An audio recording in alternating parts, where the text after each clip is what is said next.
Good morning, everyone. Welcome to Summer Forum. This was our fourth Summer Forum for 2024, and we're very excited to have you here. Welcome everyone who's joining us online. This morning, we are very fortunate to have two presenters. Laura Briefer will be joining us on Zoom, and Stephanie Duer will be here in person, and they both are with Salt Lake City Public Utilities. They will be talking about doing our part for the Great Salt Lake as urban water users.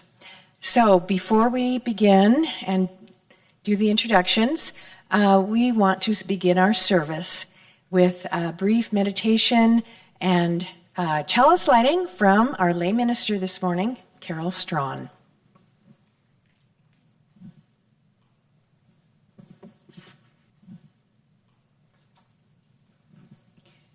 Planted in the earth, south of our building, stands a plaque where we acknowledge our covenant with this land and the people with whom we share it. On it, we affirm, we gather here on sacred ground, loved, cared for, protected, and cherished over the ages, and to this day, by the Ute, Goshute, Paiute, and Shoshone peoples, we commit to follow their lead. Today, as we consider how to steward our imperiled Great Salt Lake, we light this chalice, feeling the fire of determination burning in our hearts and minds, igniting a path to redemptive action.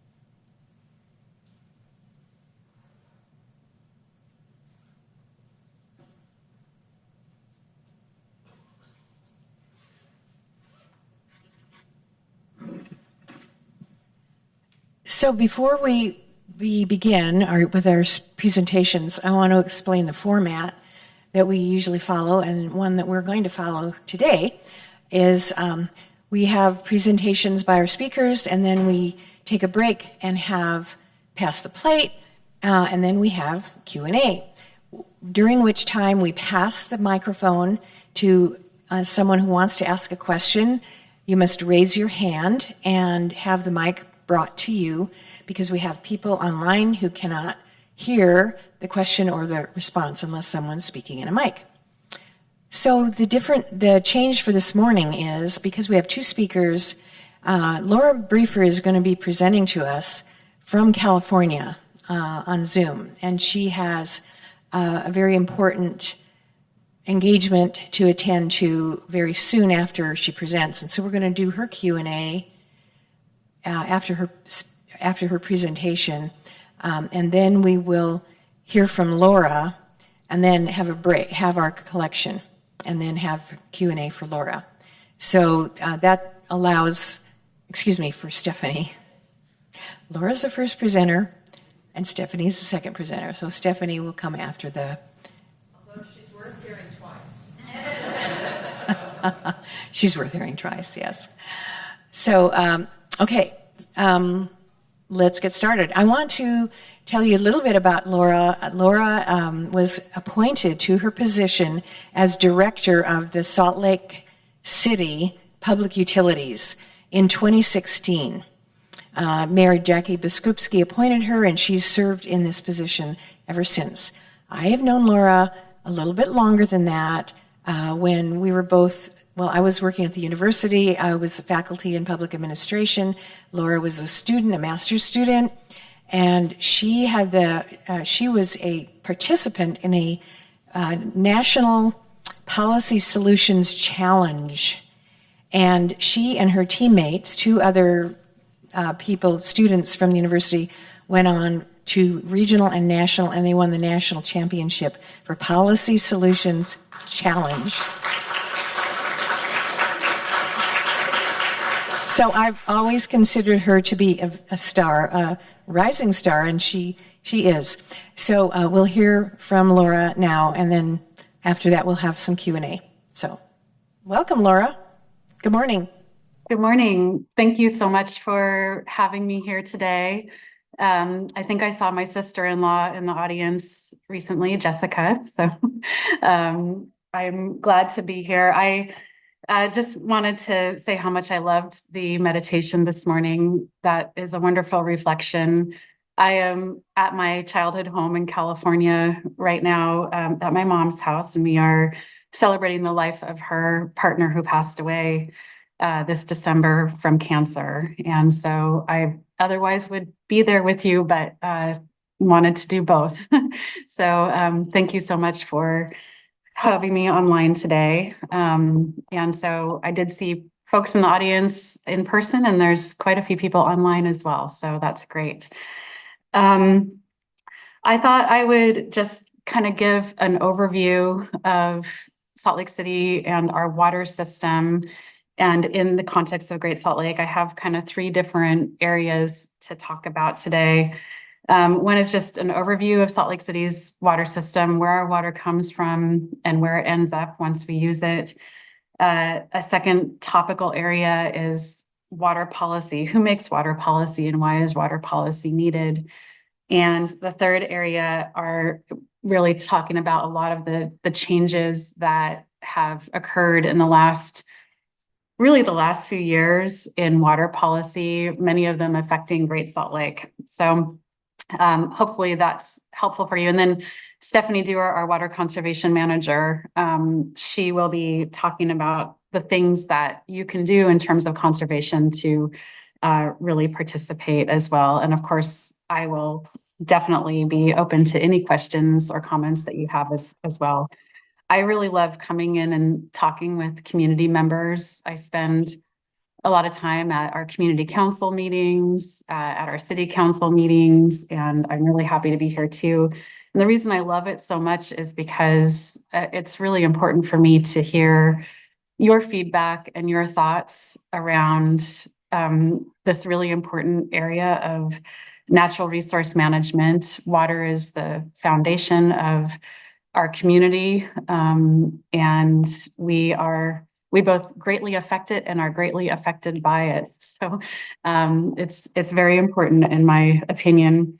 I also just want to thank Cathy and the Unitarian Church for all of their support and questions. Cathy, as she said, we've known each other for a long time, and she's just a wonderful person, and I'm lucky to have her as a friend. So first of all, an overview of Salt Lake City's water system. Where do we get our drinking water? It's a common question that I receive from community members. And really, most of our water that we receive and distribute to our community is local. So between 50 and 60% of our water supply comes from the streams in the Wasatch Mountains. And that would be Little Cottonwood, Big Cottonwood, Parley's Creek, and City Creek. And we have some water rights in some of the other canyons as future water sources, such as Red Butte and Mill Creek Canyon.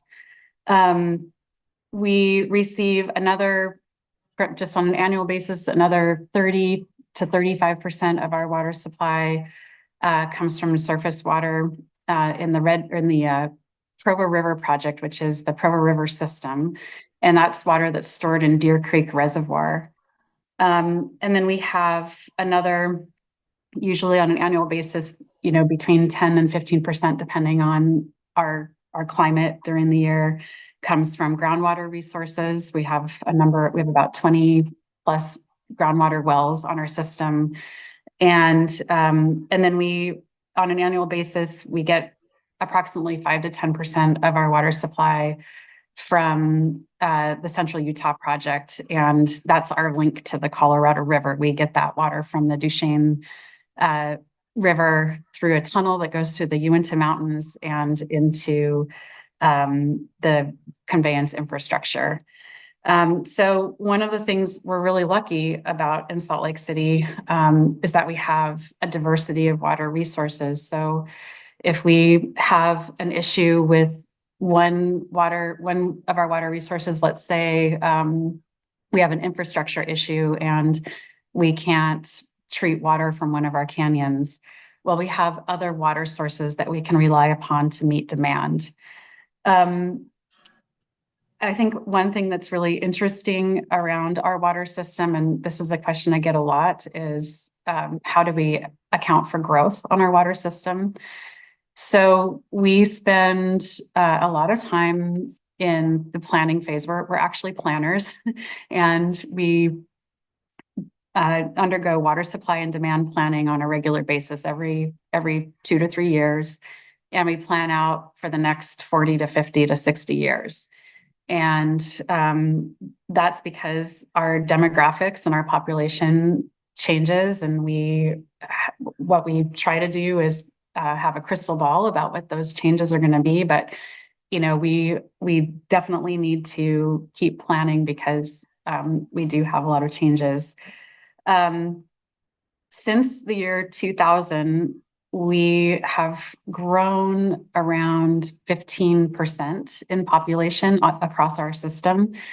And we have reduced our water demand by about 25%. So while we've grown, we've actually reduced our water demand overall of the population.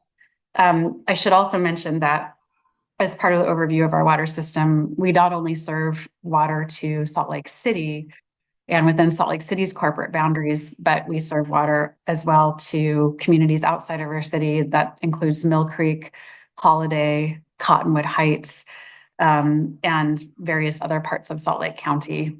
So overall, we serve about 365,000 people and growing. What happens to the water that we use and goes down our drains? Well, that water actually ends up in Salt Lake City. That water ends up in our sewer treatment system, and Salt Lake City Public Utilities is also the manager of sewer or wastewater. We have hundreds of miles of sewer pipes that convey sewage to our sewer treatment plant that's located in Rose Park. It's actually undergoing a massive reconstruction right now, the largest public works project in Salt Lake City's history. And that water gets treated to meet clean water standards under the Federal and State Clean Water Act. And then that treated water gets discharged to a canal that runs to Farmington Bay. And in that regard, we are a contributor to the water levels of Great Salt Lake. So that is a segue to an overview of our water system in the context of Great Salt Lake. As I talked about where our water comes from, most of our water comes from within the Great Salt Lake watershed. So all of the streams and the groundwater that contributes to Great Salt Lake, we divert water in that watershed to your taps. And the water that much of the water that we use indoors then goes into the sewer system and ultimately into Great Salt Lake. And then the water that we use outdoors, goes to vegetation and possibly some groundwater recharge. So we are very intimately connected to Great Salt Lake. We get our water supply from the Great Salt Lake watershed, and then we discharge our treated wastewater into Great Salt Lake. So that's kind of an overview of our system. There's really a lot of complexity to the system. We have a lot of infrastructure. We operate 3 drinking water treatment plants, thousands of miles of water conveyance, our sewer treatment plant, and then we're partners in another 2 water treatment plants that are operated by our wholesale water provider, the Metropolitan Water District of Salt Lake and Sandy. We have a very large budget to work on all of our infrastructure. We're the oldest water provider west of the Mississippi River. And so we have aging infrastructure that we are very proactive in taking care of.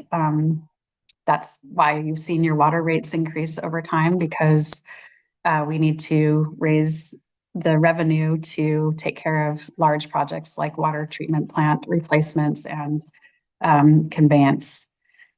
So that's the general overview of our water system. I want to talk now, kind of pivot a little bit to water policy. Who makes water policy? And that is a really great question, because a lot of entities are involved in the water policy space. So I'll first start at the highest level, which is the federal government.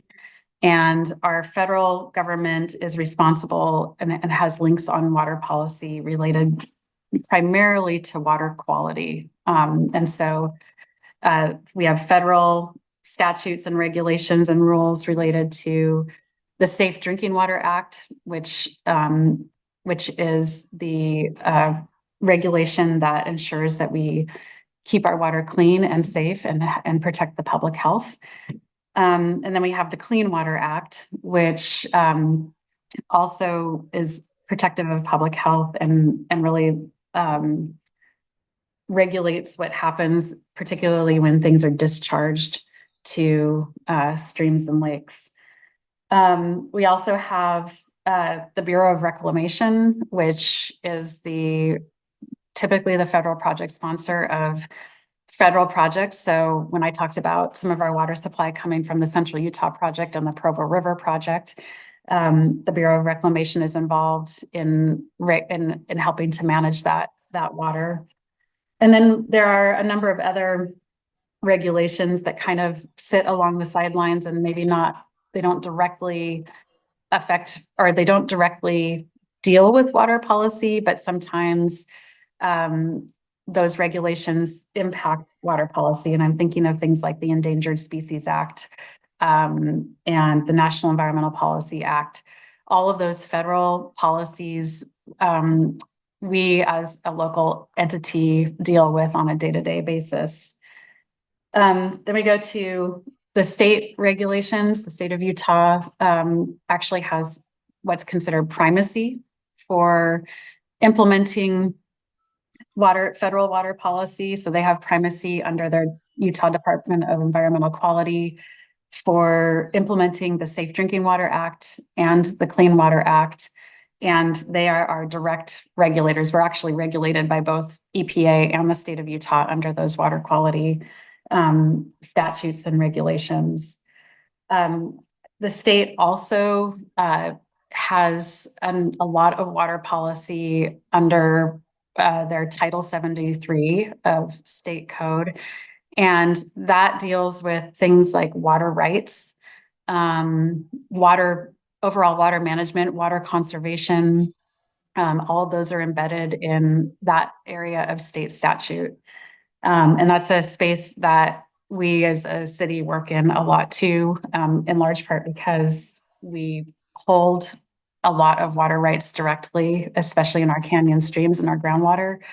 And as such, we're also regulated in how we administer those water rights and manage them.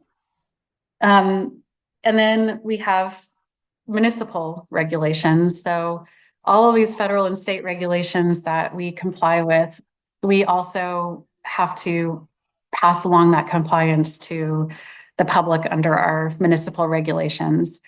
And so we have a number of areas of city code that deal with things like water quality, infrastructure, water rights, management of our watersheds, especially in the Wasatch Mountains.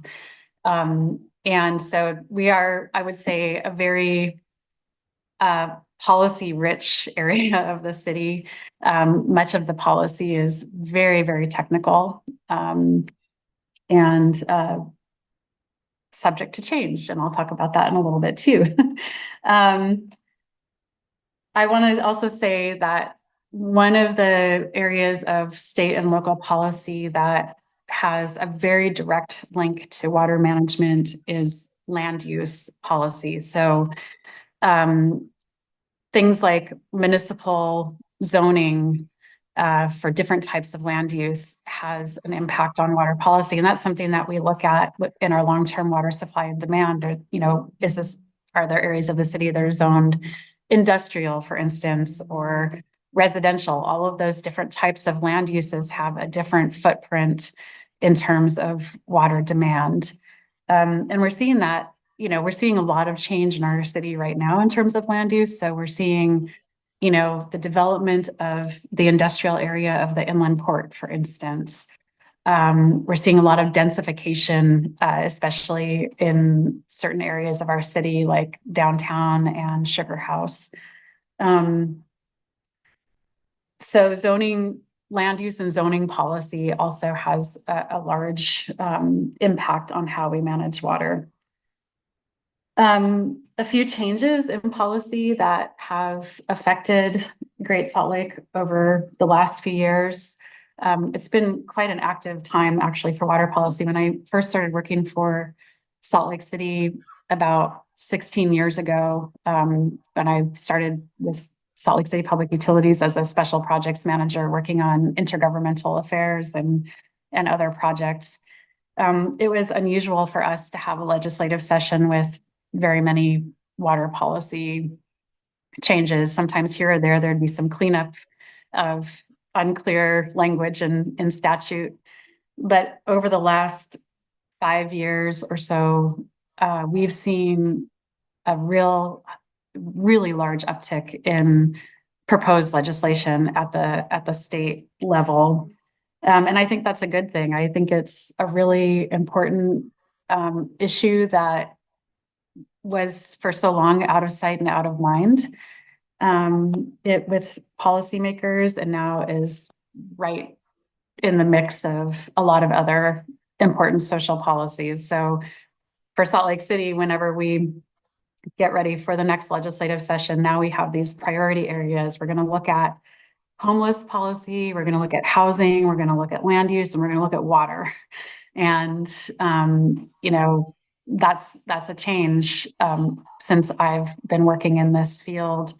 In fact, when I first started working in this field more than a decade ago, I remember that there were some water managers that would tell me that if we didn't divert as much water as we can out of the system, the water would just run down the Jordan River and go to waste in Great Salt Lake. And I'll just say that attitude has changed like 180 degrees. Is like, that is not the attitude anymore.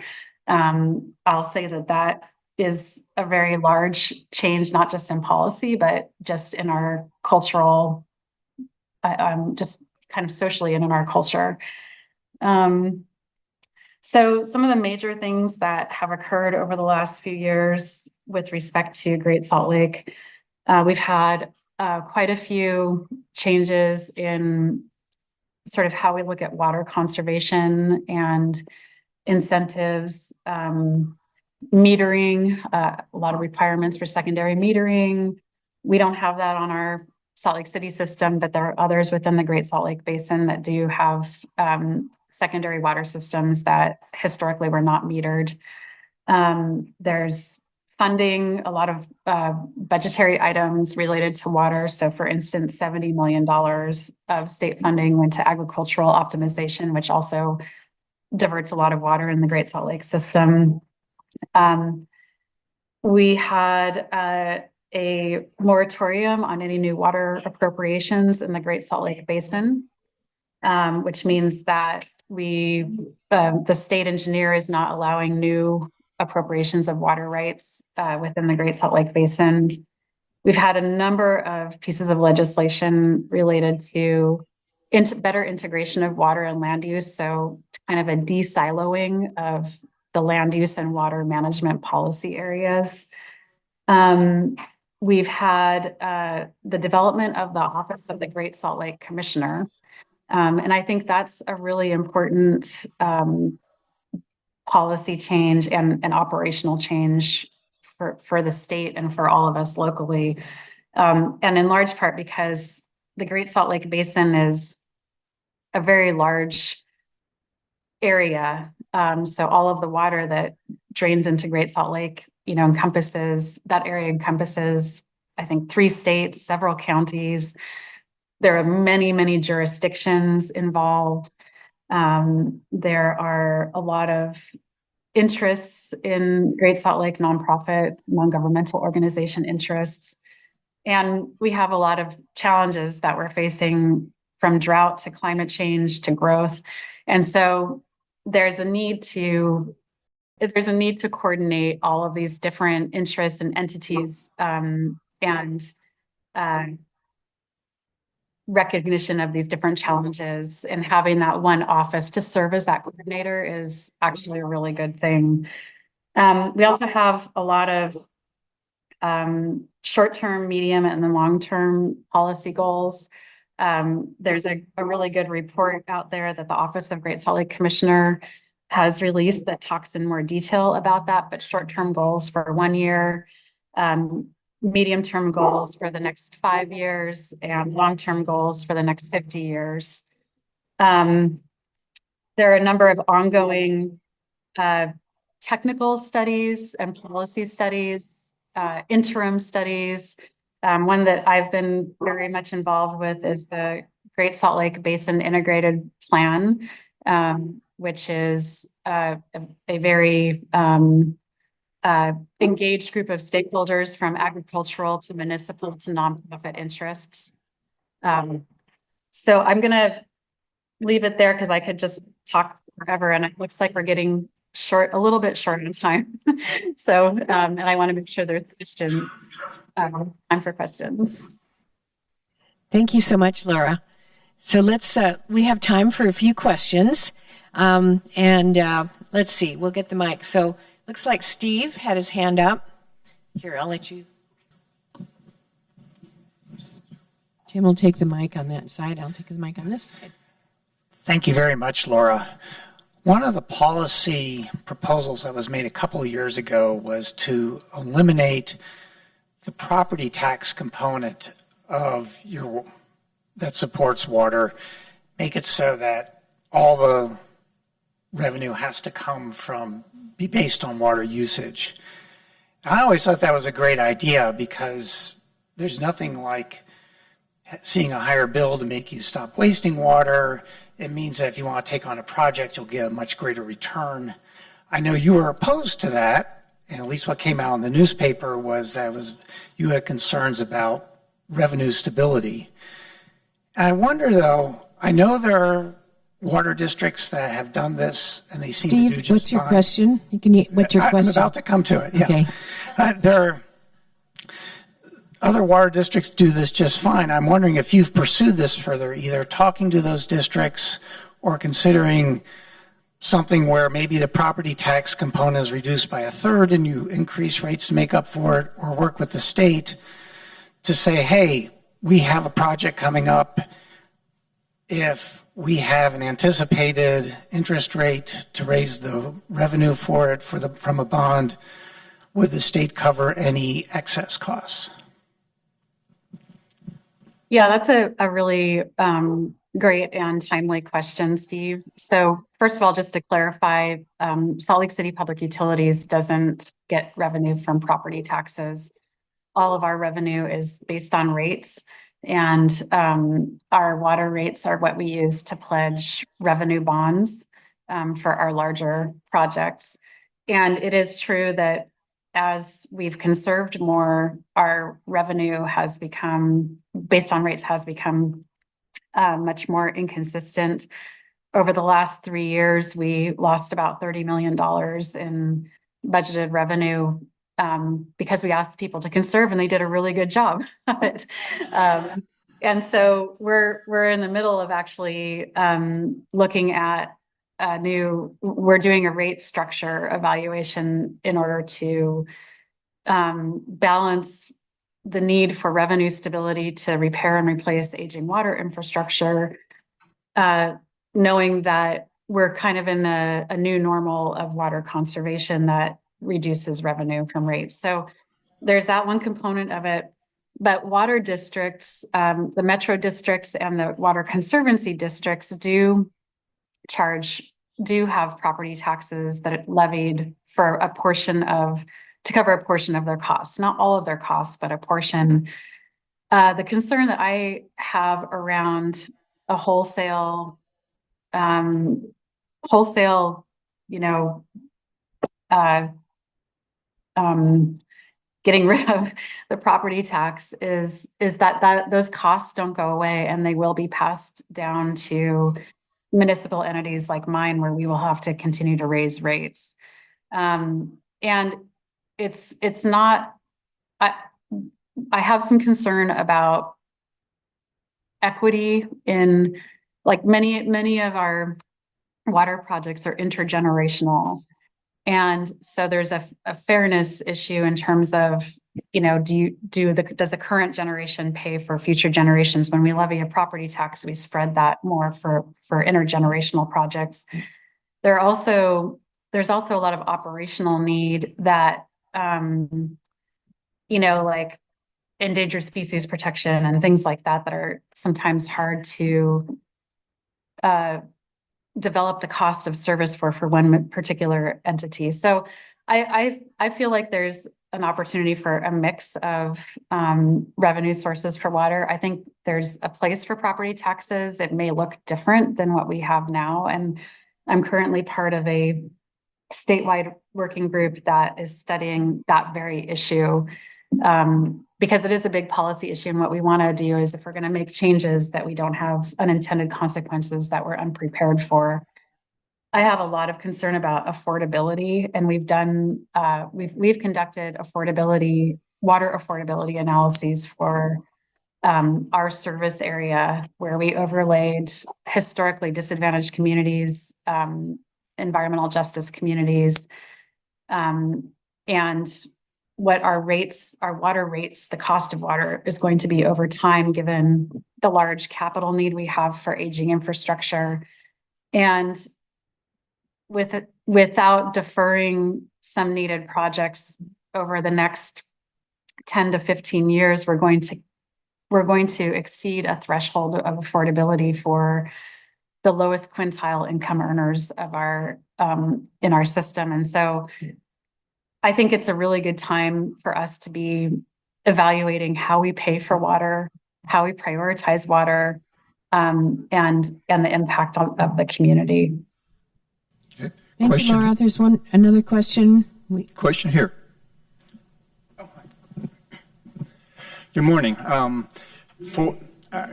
The biggest concern I have about our water in Salt Lake City is the fact that we don't control outdoor irrigation to any amount that seems to make any difference. We lived in Florida for 30 years.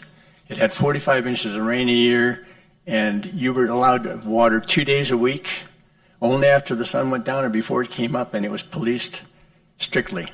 And I don't understand why, when we come out here and we see a city with 13, 14 inches of rain a year, and we're using all culinary water for the most part to irrigate our vegetation, why we can't put more restrictions and enforce it more thoroughly. Thank you. Yeah, that's a good question too. So we do have the ability to enforce very stringently in our ordinances in times of water shortages. And we have enforced under our water shortage contingency plan.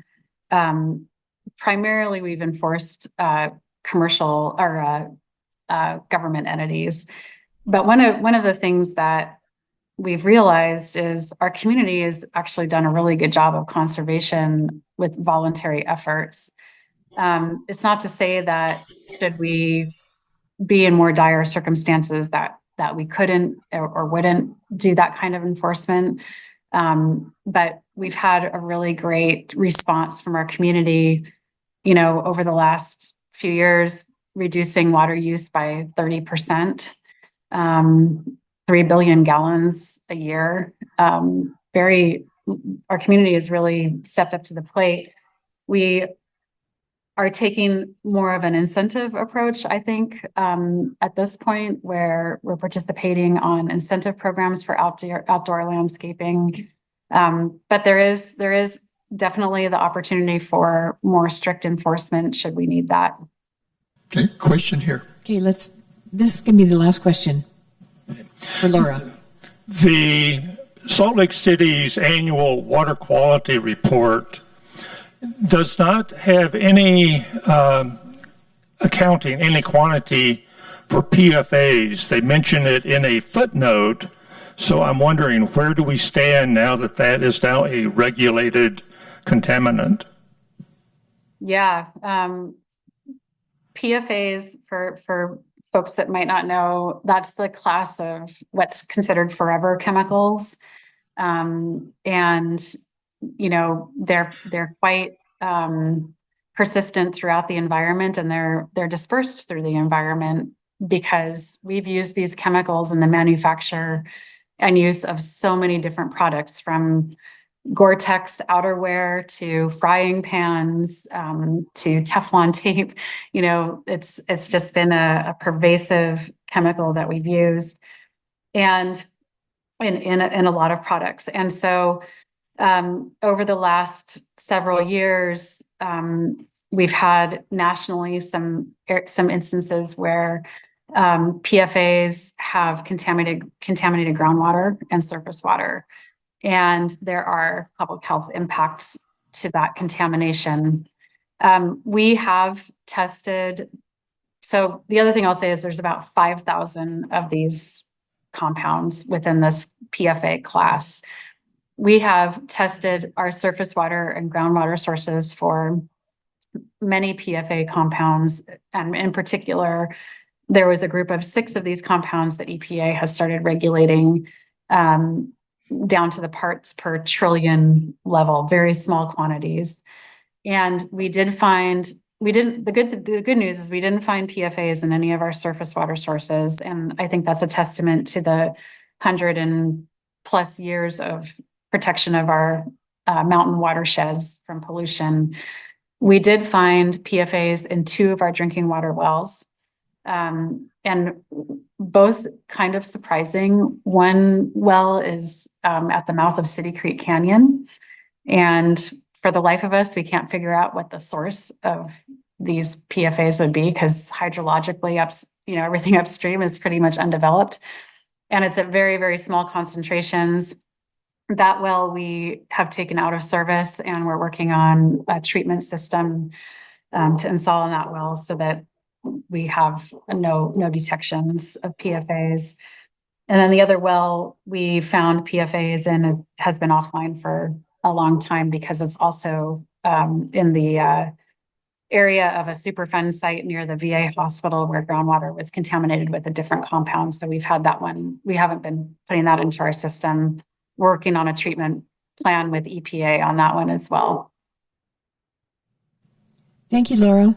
Thank you. I think that's all the time we have for questions. Let's give Laura a hand of applause.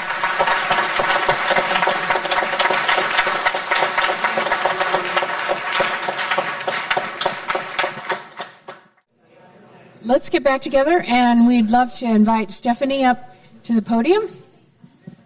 Sure. Absolutely. She likes to roam. So this is Stephanie Duer, Water Conservation Manager for Salt Lake City Public Utilities, and she's going to talk about on the ground what we're doing. Hi, everyone. Thank you so much for inviting myself and Laura here today. And it was great, some of the questions that were already asked, because it's like, hey, I think I can answer that one, but I'm going to see how good I am with this stuff. So someone asked about where we were with water, like why don't we have more regulation, why don't we do more to enforce? I got to tell you, so I've been in this gig for about 23 years. When I started in 2001, June, so almost exactly 23 years ago, there's something called peak day demand, and this is a really important number to us. Not just how much water we use every day, but on the day of the year where we use most water of any other day of the year. That day, we not only have to be able to deliver all that water, but we also have to be able to fight fires. and do other things, because otherwise it affects our bond rating and it puts our community in danger. And we can't use all of our water in a single day because we have to hold some back because we need water the next day. Well, when I first started, that peak demand was around 217 million gallons of water in one day. Does anyone want to guess where our peak demand is now? The guy from Florida? I'm not picking on you.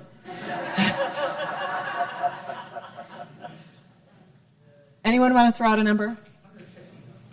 150. No. So there. No.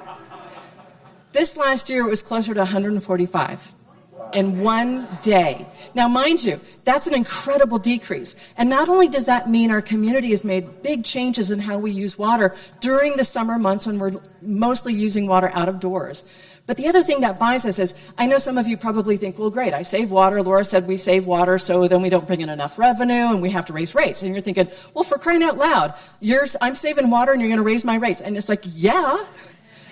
And the reason is, when we raise rates, we're trying to, Laura described all the infrastructure, so I won't go there. But think of it this way. If we didn't save that water and reduce that peak demand, when we have to put in new pipe, like when we have to upgrade the system, we would have to make that pipe bigger, because you heard Laura say how many more people there are in our community, right? So that pipe would have to be bigger.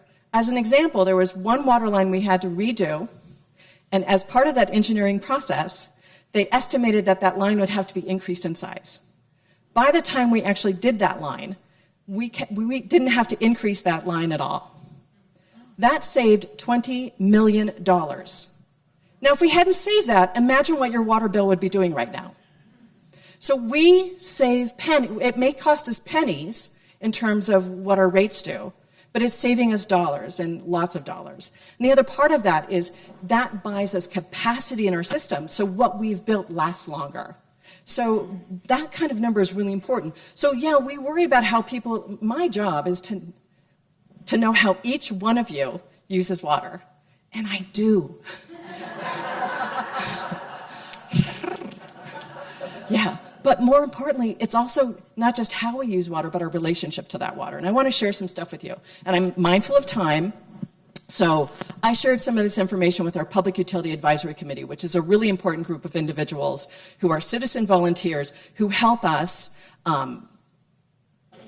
discuss policy so that we know that we bring in that voice of our community we serve. So I do the Water Conservation Master Plan. It's a state obligation. We do it anyway. It's required every 5 years. And so one of the things someone asked in an email was, what can you all do? I loved the invocation at the beginning. What's our action, right? So residences have an obligation here. I need you to reduce water use inside. In fact,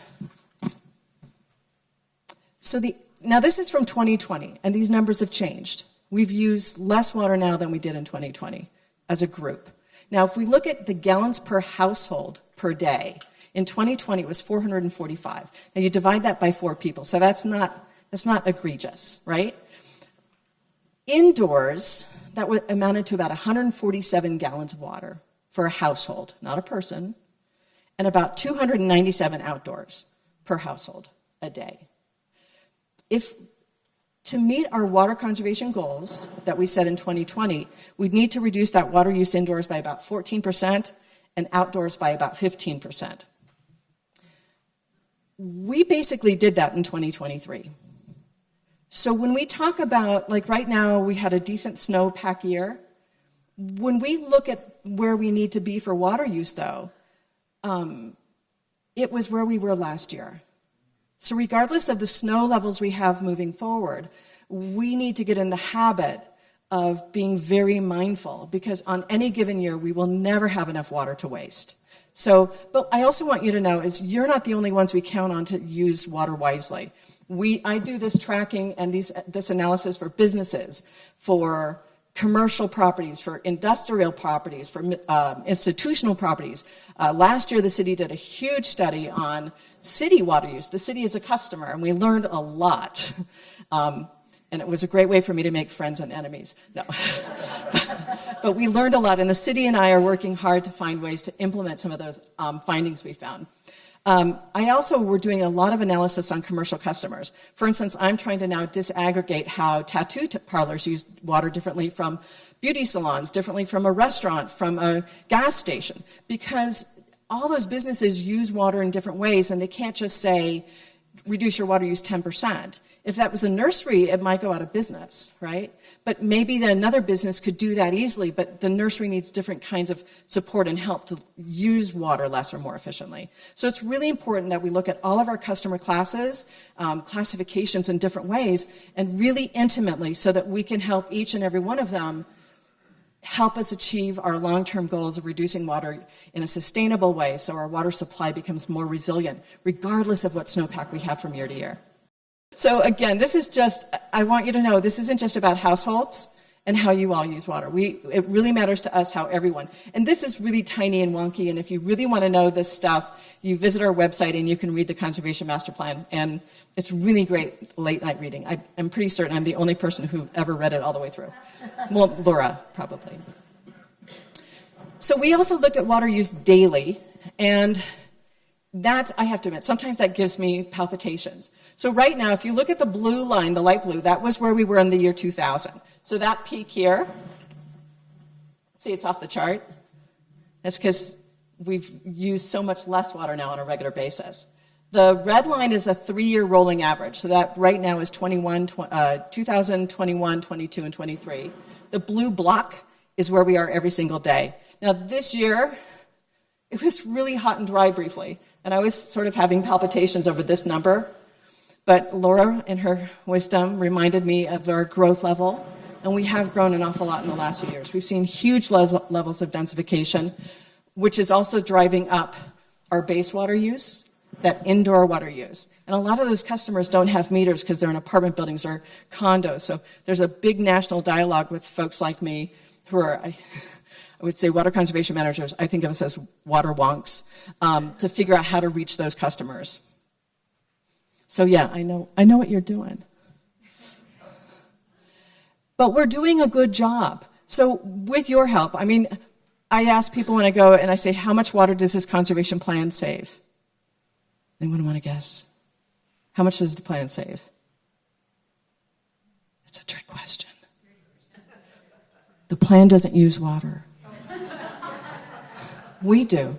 So I can make all the plans in the world, but if you all don't help me, if you're not my partners in this, we're not going to achieve the goals we need to achieve. So this line here, we get some water through Central Utah Water Conservancy District, the Central Utah Project. Laura mentioned that. We have a contractual obligation to reduce water usage. Well, that's their line of conservation for us. This is the new state goal line of conservation for us. That's where we are. That's why we don't have mandated restrictions on a regular basis, because we're staying below our supply level. And most people are compliant. Now, there's a few businesses, and I won't name them, and some of them I boycott privately, personally. And one day I would like a water waste ordinance so that I can call them first. But for the most part, as a community, we're really good about doing this. Everyone's really been on our side. And I know that because I know the numbers. So it's not an emotional response. It's not about just thinking what we should do. It's knowing what we are doing. And that's how we make decisions. The city itself is a water consumer. So a year ago, we did an analysis. So I looked at 758 meters that service city properties. And it was really interesting. That's me and Michelle Madaus with Madaus Water Management, Inc., with a city employee at a cooling tower that had a leak that they didn't know about.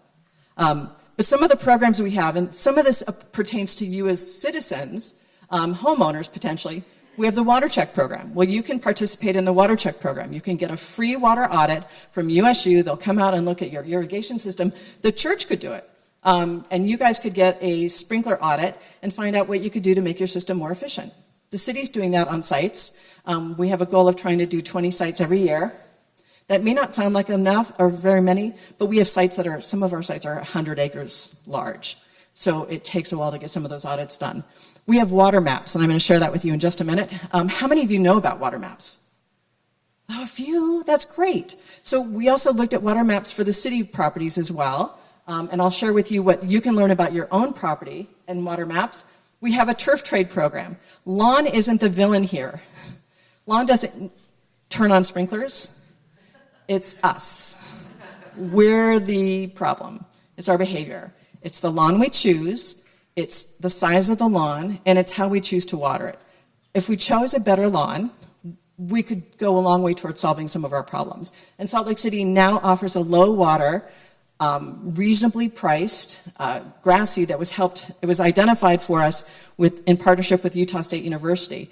And it uses 30 to 40% less water than your standard grass. If everybody here planted that grass, I wouldn't have to worry about anything else. It would solve all my problems.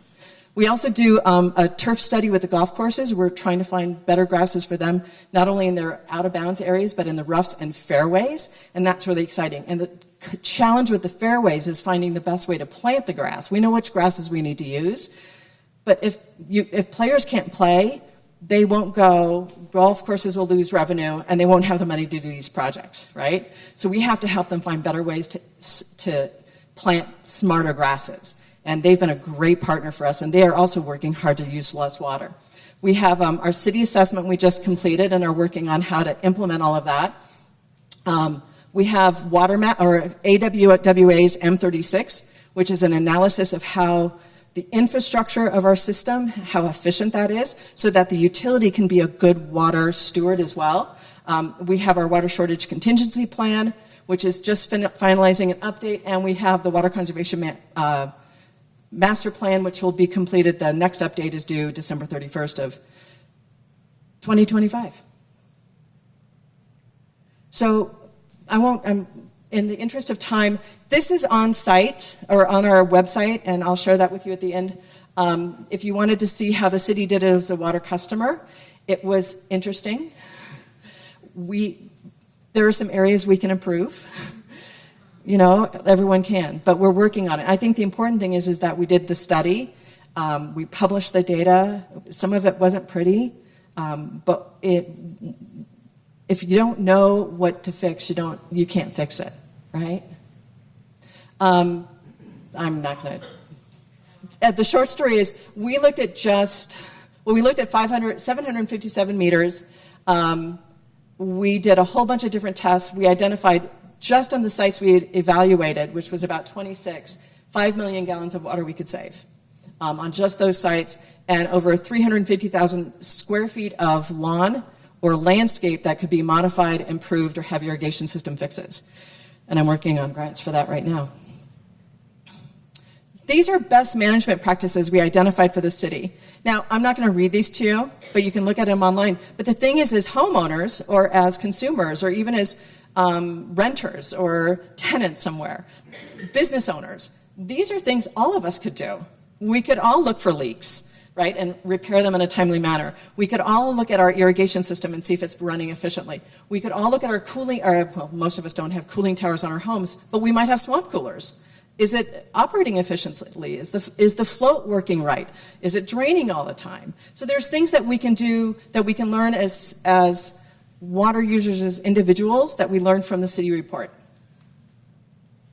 Golf item, that lawn, by the way, it's a 2 species of wheatgrass that we did in partnership with the Department of Agriculture, Bureau of Land Management, Range and Field Studies group, and once it was planted, it didn't need watering.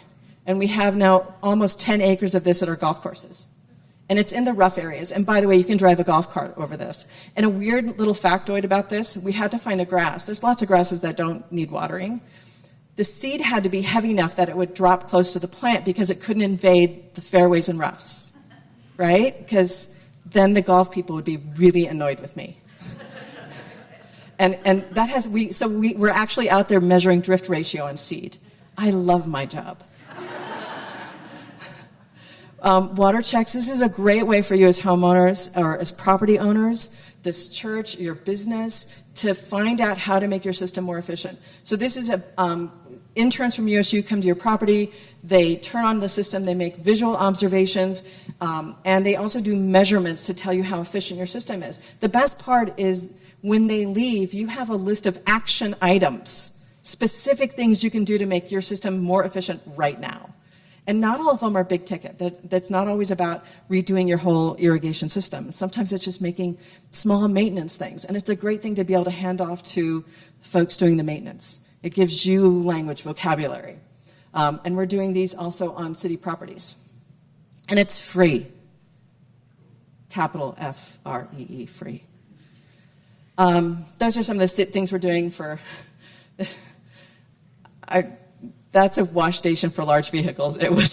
I'll tell you that story another time. Water maps. As property owners, this is a really great program. So working with Utah State University, again, my best partner in crime, they compiled a number of layers of aerial imagery that's all freely available, publicly available. And then they created an algorithm that helps them assess the characteristics of that property.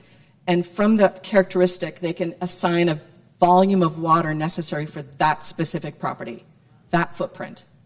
We then compare that to the billing data. So when I say I know what you're doing, seriously, property by property, we know how much water people are applying to their landscapes. I know I can look up who's overwatering.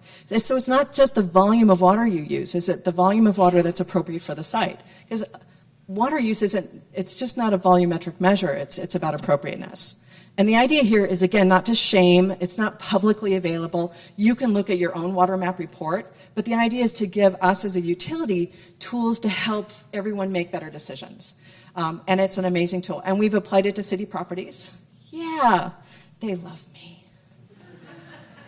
So this is, if you were to look at your own water map report, it would tell you, for instance, the breakdown of hardscape, lawn, trees and shrubs, sparse landscape.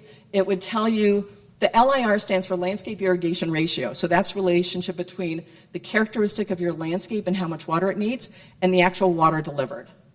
And then you could actually get a breakdown each year by month. Like, oh, wow, I did a great job in the spring and early summer, but wow, I could have saved this much water on my site in the fall. Or maybe you go, oh yeah, that was the year I planted some trees and I needed to do establishment watering. So there's a lot of information here. And every property, most every residential property within our service area can go online and look at their water account and view their water map and learn some really important things. You'll learn as much as I know about you. Wouldn't that be special? That's our low water grass seed. This is someone tossed in a little bit of clover with that. Uses 30 to 40% less water than the standard lawn. Again, it's not about having grass, it's about having a smarter grass. Concord lift stations. So we used our smarter grass on this site. We also redid the irrigation system, reduced the lawn footprint. It is still kind of large because they bring in heavy equipment, so the lawn actually is also a pathway for big, huge vehicles. We've reduced the water use. So our LIR in the year 2020 was 2.69. So we were watering more than 2.5 times than we needed to on that site. Ouch. Not good. But we fixed it. Our LIR, we're watering under ET, evapotranspiration. We're watering 2/3 the amount of water that a property like that would water. And it's gorgeous. The lavender right now looks stunning. Our low water grass seed has become so important. Other states are adopting it. Many other cities are adopting this program.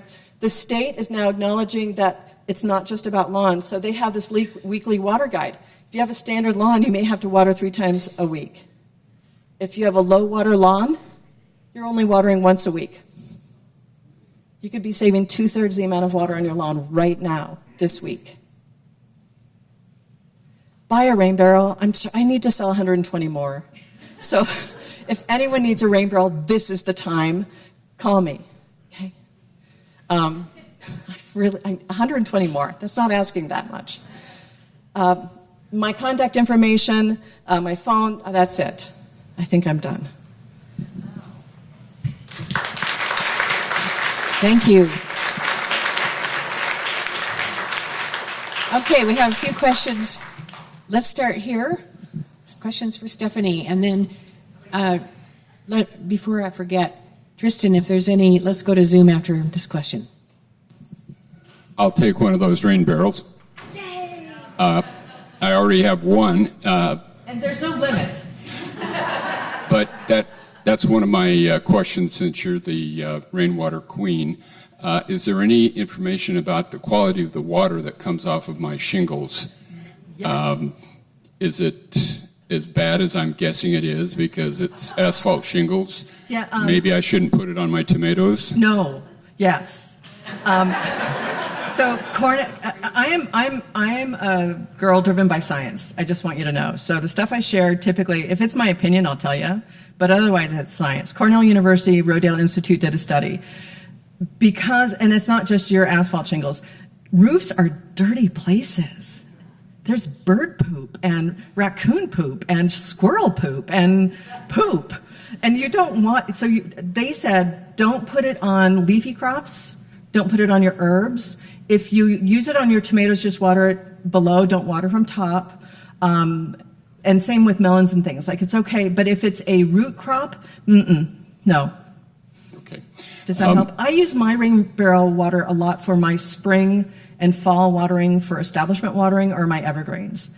And then I don't have to worry about it. But I don't use it on my herb garden. I've reduced my water usage by 50%, but my water bill is more than it was last year, so I guess I'm doing my part for the sewage plant. And the drinking water. But, well, actually, the water bill, be mindful, everyone. When you get your water bill, if you live in Salt Lake City, there's water, sewer, stormwater, street lighting, trash.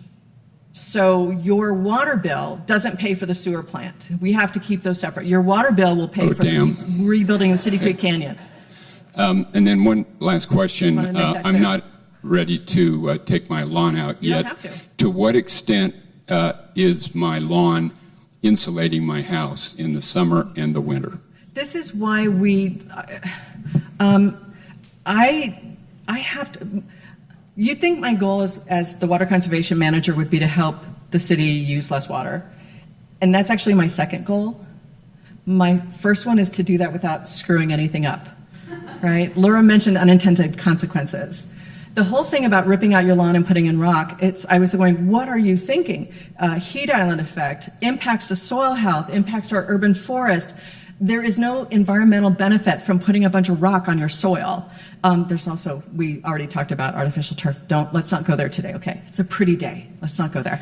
But lawn is not a bad thing. It supports pollinators, it sequesters carbon.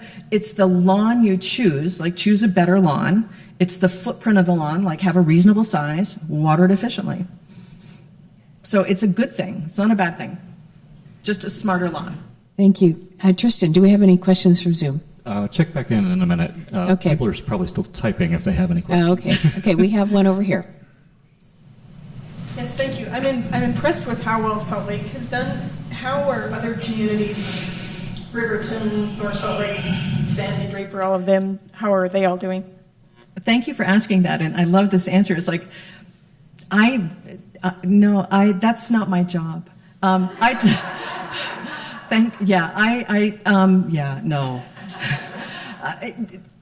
Statewide, I think we're all trying to do more, and I try to do my job focused on the community I serve.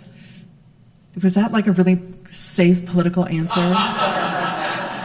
This ain't my first rodeo. Do you know the numbers? No, and they change all the time. And be mindful, like even in ours, like there's that trend line up and down.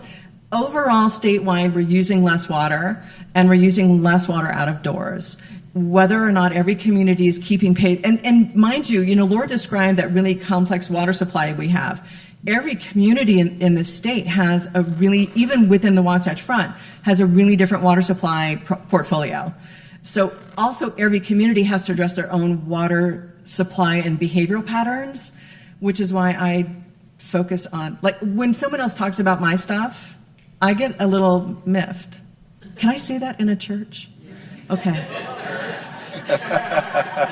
So yeah, no. But if you want to know, they should have it posted on their websites. We all are supposed to. So, Stephanie, is this on? I understand why we should reduce the water that we use outside. Mm-hmm. it to help the Great Salt Lake, because that water doesn't get there, right? But the water we use inside, we use it, and then it goes to the Great Salt Lake, right? So why do we need to reduce that? Because we need to reduce water in general, and not every water user is in a position to reduce their water use out of doors. And there's still waste inside, and like any budget or anything else, it's never a smart thing to use more than your supply. And from year to year, we never know how much water we're going to get. And so it's really, we want to keep water in the reservoir, so that's our buffer. And so it's still important to be mindful about water use indoors. I have businesses, for instance, that have indoor use, but they have no outdoor use. So I tell them it's not important for them to save water. Well, it's like so yes, we all need to do better and not waste. Question here. You brought up about the heat island effect with gravel. I live out in Layton. I live in a mobile home park, and my yard was pretty much dirt and dead grass and weeds. So me and my cousin ripped out all that old stuff, and I did gravel on the front and the side, but haven't reached the rest of the backyard. Joan's got a picture of it at the environmental ministry table. Is that going to be a big heat island for me? I mean, in general, and there's, again, this is science. So a number of different universities have gone out and measured, including a professor at Weber, went out and measured temperature, ambient air temperature from different types of surfaces. And the coolest was lawn. And then, actually the coolest was lawn under shade. One of the hottest was rocks. The hottest was artificial turf or plastic turf, because let's not sugarcoat it. So yeah. We have a question here. Sorry, I don't mean to judge. I grew up in Southern California back in the 80s and 90s when there was a lot of drought, and there was a lot of public service announcements and education about how to conserve water. Things like putting a brick in your toilet basin. Which is a bad idea now. Okay. Yeah, that was when you had toilets that were like 6 and 8 gallons of Right, flush. water efficiency has improved a lot with design. I just wonder, where are we at now? What should we be doing other than taking shorter showers? So for indoors or outdoors? Indoors. So indoors, the most important thing, so again, another study, the American Water Works Association, in conjunction with the AWRF, which is American Water Research Foundation, and another organization, did a study, and they've repeated the study every 10 years now since 1999, looking at indoor water use, and the report is called the End Use Residential Water Use Report. And one of your highest areas, especially with efficiencies now, what hasn't changed with the efficiencies is loss due to leakage. So dripping faucets, running toilets. Even an efficient toilet can run. They're silent leakers. Even efficient toilets have parts that wear out. So the most important thing is to monitor your leaks and then repair them and do something about it. Also, it's the unintended uses. So when you're standing at a faucet running water and it's not being actively used, that's a huge component of how you use water. So when we say shut off the water when you're brushing your teeth, that can literally save 10 gallons. So I have something called the 7-gallon challenge we put out in the wintertime, and it's where every individual, the goal is to use 7 gallons less of water during a day. If all you did was shut off the water while you're brushing your teeth, you'd make that goal. And that makes a difference because there's 360,000 people in our service area using that water. So those small acts matter. Don't do the brick in the toilet thing anymore. That's a bad idea. And the brick decomposes and it gets the line bad. But it's because the toilets are so efficient that it reduces there's actually a study right now on the impact of super low efficient, what they call high efficiency toilets on waste stream flow. Like there may not always be enough water in the pipe to move poop.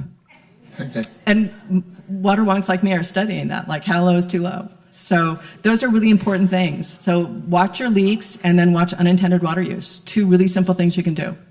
Last question here. Question. Yes, speaking more to the subject of toilets, I don't know if it's just that it was an early iteration of the particular toilets, but I have an issue at home where I'm finding I have to flush multiple times if I poop.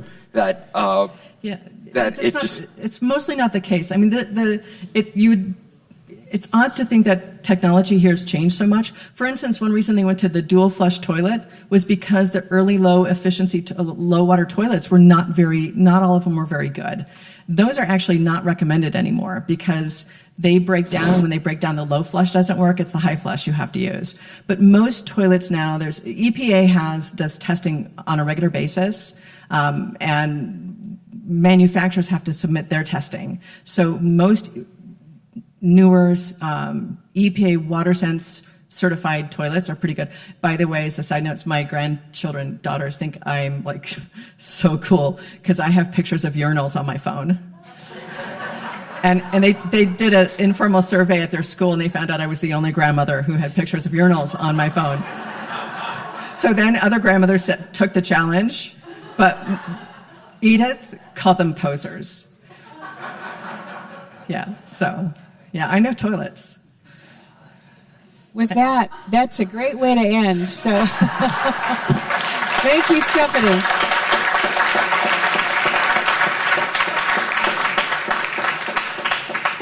And I'm not kidding, 5 ring barrels. I need to sell 119 now. Okay, so we have a few announcements before we close our service today. And I got to go over here because there's one over here. Really important announcements. We this evening, Reverend Monica is starting her summer sundown service. It begins 5:30 is a potluck and 7 p.m. is a service with music. 6:15. 5:15. Oh well, in the torch it says 5:30 and 7. I think yes. This week's torch, I'm reading right now, 5:30 p.m. potluck, 7 p.m. service. So, anyway, that's what it says. So, anyway, we have other announcements. So, next week's summer forum will be on nutrition and collaborating with local homelessness experts, Professor Shannon Jones from the University of Utah. We also have some important announcements. We are operating a food drive. We're competing with other churches to win a prize for the most food donated by pound this month in the Little Chapel. Bring your food, canned goods. It's over there. I have a demonstration Linda Smith gave me. Tuna cans. So that is going on right now. Take things to Little Chapel all month of July. Also, we have an announcement about circle suppers. We need hosts. You do not need to host a circle supper at your home. You could reserve a picnic area in a canyon, or you can have it at Elliott Hall. But circle suppers are a great way for newcomers to meet people who've been coming to church for a while and mix, get out of your usual group that you talk to in Elliott Hall, or don't even come to Elliott Hall. But this is a good way to meet other people that you don't know. And the sign-ups to be a host, or when we have them, all the ones that have been scheduled for the summer are full. So we need hosts, and you can sign up to be a host on the Torch or in the church website. And what else? There is we also have Women's Circle. Derek Gersdorf is hosting a religious education discussion group. And this summer, he's having one that's July 21st. I'm sorry. Where is Derek's? You can read about it in the Torch. But Derek wants you to know that there are these adult RE courses that discussion groups are one time only, and it's regarding reading different topics. And I think that's all of our announcements. So, unless somebody else jumps up and says, Cathy, you forgot this one. So thank you all for attending. We'll close our service by extinguishing our chalice, and we hope to see you again next week. Thank you.